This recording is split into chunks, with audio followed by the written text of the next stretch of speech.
ते बोलले की यश पचवता येत नाही. तुम्हालाही तसंच वाटतं यश पचवता येत नाही?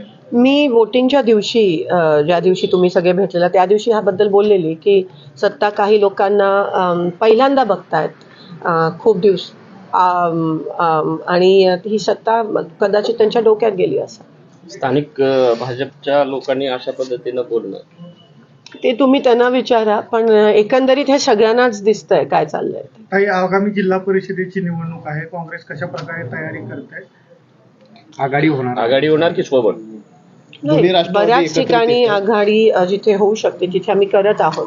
तालुका लेवलला तो निर्णय घ्यायचा असतो, तालुका पण नाही पॅनल वाईज पण तो निर्णय काही ठिकाणी आम्हाला घ्यावा लागतोय आणि एकमेव काँग्रेसच टक्कर देते आणि आम्ही लढणार. कितीही त्यांनी सामदाम दंड वापरला, पैशाचा वापर, ईव्हीएमचा वापर, तरी आम्ही एकमेव त्यांच्या विरोधात लढतोय आणि ही तत्वाची लढाई आहे, ही विचारसरणीची लढाई आहे, ही गोरगरिबांवर होणाऱ्या अन्यायाची लढाई, ती आम्ही लढणारच. आम्ही कमी नाही पडणार, आम्ही मागे नाही सरकणार, आम्ही लढू, आम्ही हरू तरी आम्ही लढणार आणि आम्ही अर्थात जिंकण्यासाठीच लढतो. पण त्यांना ही लोकशाही आहे आणि त्यांना टक्कर देणं गरजेचं आहे. आणि ग्रामीण भागात लोक खूप वैतागले. जी शहरात परिस्थिती झाली ती शहरी वोटिंग पॅटर्न वेगळं असतं आणि ग्रामीण वोटिंग पॅटर्न वेगळं असतं. हे तुम्हाला लोकसभेत पण आणि विधानसभेत दिसून आलं.